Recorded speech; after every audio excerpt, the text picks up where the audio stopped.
Changes are coming to one mid-state school after a gun was discovered at a football game. Thanks for watching WSMV 4 at 5.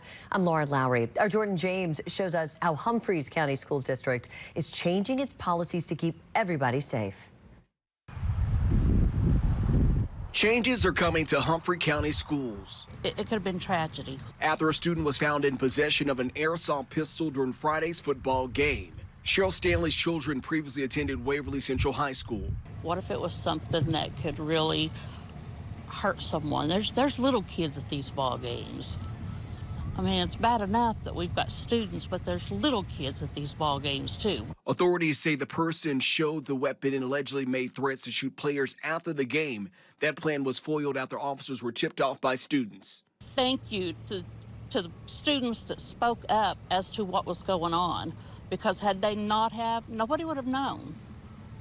And something bad could have happened. So thank God we had these students that spoke up. The district is implementing a new bag policy for athletic events now. They're only allowing clear and clutch-sized bags. The only exception would be for medical purposes.